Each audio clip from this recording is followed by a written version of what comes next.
Ayan, good afternoon mga idol. Good afternoon. Welcome po muli sa ating channel. Ito po muli ang inyong lingkod, si Boyet. Ay muling bumabati ng isang magandang hapon. Ngayon mga idol salamat na marami at muli tayong nagkaroon ng ganitong programa. Pero pansamantala, samahan nyo ako sa maikling sandali para naman may makasama ako sa buong panahon itong ating video. Pero shoutout muna sa inyong lahat mga idol, saan man kayong panig ng ating bansa naroroon. At nawa ay nasa mabuti kayong kalagayan hanggang sa mga oras na ito. Pero alam natin mga idol, medyo masama ang ating panahon at nag-uulan. Sana kung saan man kayong lugar may pinuntahan o pupuntahan, huwag niyong kakalimutan magdala ng pananggalang sa ating ulan. Para naman hindi tayo agad dapuan ng anumang uri ng karamdaman. At syempre mga idol, higit sa lahat, mag-iingat tayo. Lalo na yung mga motorista natin, mga idol dyan. At ang dala nyo ay motor lang. Konting ingat mga idol, madulas ang kalsada. Kaya ingat lang, di ba tama mga idol? Pero mga idol, ang paksa ng ating tatalakayin sa mga oras na ito ay tungkol doon sa napanood natin sa ating vlogger na si Sangkay. Shoutout ka pala idol, ha? Lagi ako nakasubaybay sa iyong programa. Sa kanyang programa, tinalakay doon yung sistema ng tungkol sa ating mga seguridad sa kalye, sa mandako ng ating lipunan. Magkakaroon na ng seguridad ang sinuman para maiwasan yung mga hold up dito, islat dito, islat doon, at yung mga nangungusunada sa kalye. Alam niyo ba mga idol, maganda yan kasi magpapakalat na raw, di umano, ang ating kinaukulan ng pambansang pulisya na mangangalaga sa ating mga mamamayan sa panig ng ating lipunan para nga maiwasan ng anumang uri ng mga kapahamakan at hindi ka nais-nais na gawain na naglipa na ngayon sa magulong sanlibutan. Di ba tama? Alam niyo mga idol, kukwento ko lang sa inyo sandali yung mga nakaraan during Marcos time, yung tatay nitong ating Pangulo ngayon. Hindi ba't ibinaba niya ang batas militar? Pero sa kabila ng lahat ng batas militar na yan, naramdaman natin ang kapayapaan at katahimikan ng ating bansa. Nawala ang lahat ng uri ng kaguluhan at mga nakakatakot na pangyayari sa amang panig ng ating lipunan. At kahit nung medyo maluwag na ang batas militar, talagang totoong makikita mo pa rin kahit saan ka umikot, saan ka gumala, ay wala kang dapat katakutan dahil tahimik at payapa ang kapaligiran.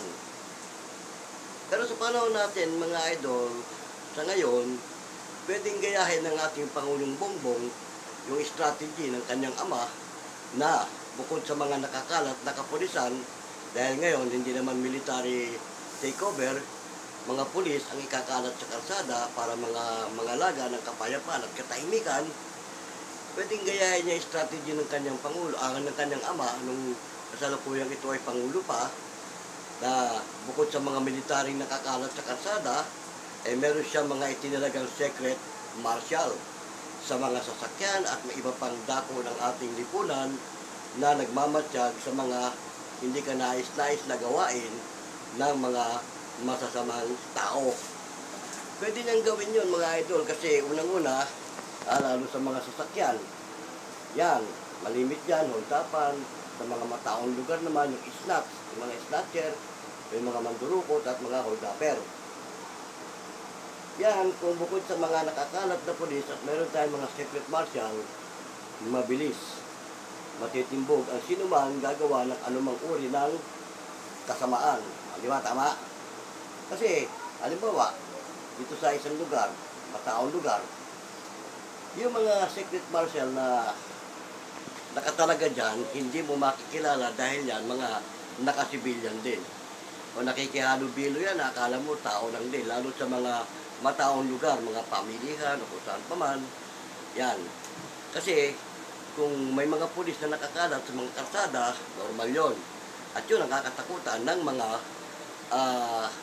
nais gumawa ng kaguluhan o anumang masamang gustong nais gawin.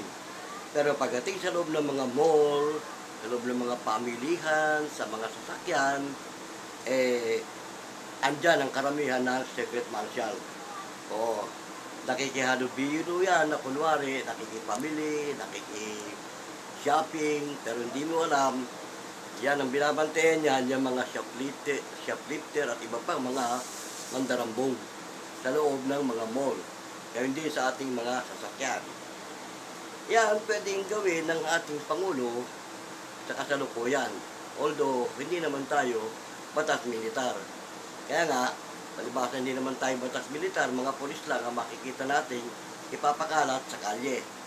Kasabay nga niyan yung mga secret marshal sa bahagi naman ng ibang lipunan tulad ng mga mall, yan, mga sasakyan, yung mga mataong lugar na pwedeng pagmula ng snatching, pandurukot, ganon. Para lubusan ng malipol at masugpo ang anumang uri ng nagkalat na kasamaan. O, di ba? Tama? Yan mga idol, kasi nangyari yan during martial law, noong panahon ng kanyang ama, nagpakalat ng, bukod sa mga military, nagpakalat ng secret marshal, mga nakasibilyan. Oo. Nangyari na nga yan, nung kami minsan nasa bus, nagkaholdapan, ito kukwento ko lang sa inyo, naging karanasan ko yan, nagkaholdapan sa bus na aming sinasakyan, kasi maluwag na nun Oo, parang, baga nasa panig pa tayo ng batas militar, pero maluwag na, wala nang curfew, wala na lahat. Kumbaga, unti-unti nang pinaluluwag ng Pangulo yung sitwasyon. Pero nga, bagamat maluwag, nagpakalat siya ng mga secret marshal. Oo. Nangyari yan sa bus, galing ako sa trabaho, pauwi na mga alas 10 ng gabi. Papunta ako ng Bikutan, nung sa Bikutan kami nakatira, nagkaholdapan sa bus. Pag-akyat ng bus dyan sa may Magallanes, yung tulay ng Magallanes, papuntang expressway, nagkaholdapan dyan. May sumampan 3 lalaki at nung pagsampa, naghati-hati sila. Meron nasa unahan, may nasa gitna at may papunta sa huli. Yung nasa unahan, bumulong sa driver. Pagkatapos noon, bumagal yung takbo ng bus habang umaahaw kami ng tulay ng papuntang expressway. Ano naman yung tulay dyan, paikot gano'n. Bumagal. Biglang yung 3 yun, nag-declare ng hold up.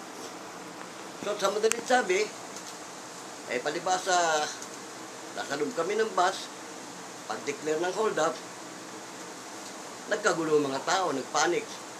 Tapos, sa takot ng mga tao, walang makapalag dahil nga, hold up Pero wala naman akong nakita na may dala ng baril. Patalim lang. So, mga idol, nung nakita kong wala namang may dala ng baril, naglakas ako ng loob. Sabi ko nun sa katabi ko, may dala akong 3 kantos. Nung araw, idol, uso yung 3 kantos May dala ako niyan. Sabi ko nun sa katabi ko, binuksan ko yung bag ko, pinakita ko. Sabi ko, Brad, alisto ka. Pagtapat sa atin, titirahin ko yan. Ibig na sumang-ayon yung katabi ko, nakaramdaman ng takot. Naramdaman ko takot dahil nanginig Nanginig yung mga binti niya. Oo. Ngayon, yung katapat na upuan ko, sinenyasan ko, pinakita ko rin. Sabi ko, bro, lalay ka. Di tumango. Eto, nung malapit na sa amin, yung nasa may gawing likuran, kasi malapit ako sa likuran ako upo Nung malapit na sa amin, yung nasa may gawing likuran, tumayo na ako. Oo. Pagtayo ko ng ganyan, hindi ko na inantay. Inarangkada ko. Mabilis din si Gago. Oo, umatras umatras. Hindi ko inabot. Nung kinawayan ko siya nung 3 kanto, sabi ko, tara, halika, lapit ka. Para makita mo yung hinahanap mo. Hindi lumapit. Ako ngayon ang dahan-dahang lumapit sa kanya. Nung malapit na ako, bigla akong inundayan ulit. Nagulat ako, bigla may pumigil sa kamay ko. O, yung lakas ng ganun ko, may pumigil. Paglingon ko, nakatutok yung 45, nagpakilala. Tumabi ka, secret marshal to. Tinutukan ngayon yung tatalon sa pinto. Sabi tatalon, sige, lundag para mapadali ka. Ngayon, mga idol, nasa kote yun. Pagdating sa may baba ng Magallanes, papunta na ng expressway, pinatigil ng secret marshal yung bus. Oo. Hindi kayo maniwala nung matauhan yung mga tao na pinag-hold up nila. Yung dalawa nakatakas, yung isa nahuli kasi nga hindi agad nakalundag. Nung nagkagulo na kami sa bus, yung dalawa na malapit sa unahan, lumundag na agad. Yung isa nandito malapit sa may gitna, hindi siya nakalundag dahil tinutukan na siya ng secret marshal. Sabi, sige lundag para mapadali ka. Ayun, kakaawa yung tao, ginulpi. O, natauhan yung mga pasahero. Ginulpi, hindi rin naawat yung secret marshal, dalawa yung secret marshal. Sa bawat sasakyan, body-body rin yun sila eh. Dalawa yung secret marshal. Oo. Ngayon, ang mabigat niyan, di ayos na. Tumawag ngayon ng backup, ay uso noon yung Metrocom eh. May pumaradang mobile ng Metrocom. Ngayon, ito na, nung bigla akong nasita ako nung military. Sabi sa akin, sandali, halika mo na. Ba't ka nga pala nagdadala ng ganyan? Hindi mo alam na bawal yan. Kung selling deadly weapon yan. Sabi ko, sir, nakita naman niyo yung nangyari kanina. Ako, kakaparanggot nakita ako kukurakutin pa nila. Hindi ka ako papayag nun para sa pamilya ko yun Pero kako, kung nagdala man ako ng ganito, hindi ko ito ginagamit sa hindi pangangailangan. Pero kako, hinihingi ng pagkakataon Saka sabi ko, nandiyan pala kayo, secret marshal, nagkakawagdapan, hindi kayo agad kumilos. Inantay niyo pang pumorma ako. Sabi ko, sir, kasi pinakita ko yung ID ko noon, kasi miyembro ako ng, yung barangay tanod noon. Barangay tanod. Nung mag-seminar kami sa barangay tanod nung mga panahon na yun, sineminer kami, ang yung secret weapon namin, tinuro sa amin, sa amang kay Pumaron, sa amang kay Mano, magdala kayo ng kahit anong klaseng, patalim, o liman yan, basta huwag niyong ilalantad, nakatago lang. At tapos, yung ID nyo, pag nasita kayo, ipakita nyo yung ID nyo, at sabihin nyo, itong tinuro sa amin bilang secret weapon. Di ganun nga sinabi ko rin sa militar. Sabi ko, sir, buti kayo may baril. Kami mga bantay, kami mga barangay tanod, wala. Ito sinabi sa amin, secret weapon namin to. Hindi nga namin ito pwedeng gamitin kung hindi kinakailangan. Kako, nagkataon, kinakailangan na sir At saka, akala ko wala kayo dyan Wala ka akong nakasakay ng secret marshal Ipagtatanggol ko na sarili ko. Kahit kako tatlo yan sir, kaya ko yan. Oo. Kasi, dumaan din naman kami sa mga seminar training bago kami naging barangay tanod.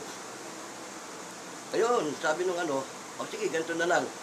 Sama ka na lang para bilang isang na testigo sa mga yung mga gusto sumama dyan na magreklamo, sige, sumama na. Sabi ko, sir, gabi na, kailangan ako ng pamilya ko. Baka wala pang may sasaing sa bahay. Payagan nyo na ako makauwi. So, pinayagan ako. Ganon mga idol, kinukwento ko lang yung naging karanasan ko noong panahon ng panunungkulan ng dating Presidenteng Ferdinand Marcos, yung senior. Kaya yan, yung secret marshal, pwede yan pairalin. Sa mga mall, yan, mga sasakyan, at iba pang lugar ng mga matao na pwedeng may mangyaring hindi maganda. Di ba, tama? Yan mga idol, naikwento ko lang naman yan kasi nga, nangyari nga sa akin din at naging karanasan ko yan. At saka yung ID namin, nung bagong tatagang barangay tanod, matindi yung ID ng barangay tanod nung araw. May pirma talaga ng ating presidente at ng ating, si Madam Imelda Marcos. Siya ang nun gobernador ng Metro Manila Pirmado niya yun at pirmado ng matandang Marcos. Kaya nga, nung sineminar kami, mga polis din naman, mga militar din naman ang seminar sa amin, na gano'n nga, secret weapon namin yun. Basta wag lang nakalantad na para ka nagyayabang o Ang sabi pa nga, magdala kayo ng pinakamaganda, yung may suksukan, ibig sabihin, yung may holster, na gano'n. Pero ako, ang binili ko, imbis na yung kutsilyo na may holster, Binili ko yung double, yung ano, Tres Cantos. Well, may holster din naman yun eh. May holster din. Yung dala ko, lagi ko na sa bag yun. Kasi nga, pag just in case, ang sabi nga sa amin, pag may nangailangan ng tulong, kaya niyong tulungan at wala. Hindi naman pwede magdala ng baril yan eh. Kung mga hold up man yan, tama rin yung nagsiseminar sa amin.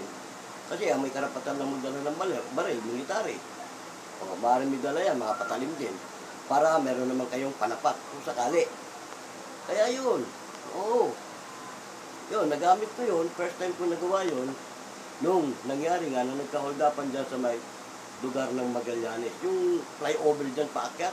Yung skyway. Pababa rin sa may Magallanes. Papuntang expressway. Diyan, malimit ng araw ang hold-upan dyan. Pag may sumakay dyan na 2, 3 katao at biglang bumulong sa driver, yung isang sumakay, mag-alerto ka na kasi hold up yan. Oo. Kaya nung nakita ko yun, nagduda na ako. Sabi ko, ba't gumagal? Yun, biglang nag-declare sila, hold up daw, walang papalag. Adi, wala nga nakapalag. Nakalibasan nga ako, may kargada. Hindi ako natakot. Kasi 3 lang naman sila eh. At sa alam ko naman, hindi naman makakasugod na sabay-sabay sa akin yun eh. Isa-isa ang sugod check nun, hindi pwede magsabay-sabay yun eh. Ang nasa isip ko, kada susugod sa akin, bibirahin ko talaga, bahala na. O, kung talagang, yung mga ganyan pala, takot din mamatay. Oo, takot din.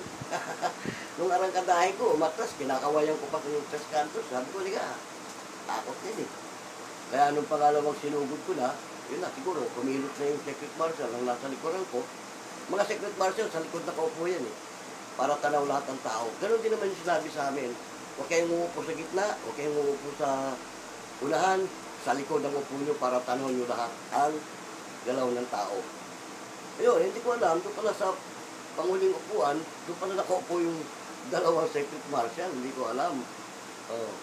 Kaya, pag arangkada ko, nahawakan agad ako sa kamay, sabay tinutukan yung inarangkada ko. Tatanong siya na, malapit sa pinto. Sabi naman, sige talon, para mapadali ka. Hindi na sa katalon. Yung 2 na malapit sa unahan, nakatalon yun. Kasi hindi naman pwede mamaril ng secret marshal sa harap ng maraming tao. Kaya nakatalon yun. Nasa may tapat ko, bungad lang eh. Kayang-kayang birahin. Ganun, kaya yan, nasa Diyos ko lang na pwedeng gawin yan ng ating Pangulo sa panahon natin ngayon. Although hindi naman tayo martial law, di ba? Kasi magpapakalat na rin lang ng mga pulis para sa police visibility. Di sabayan ng secret marshal para sa mga delikadong lugar din ng mga matao.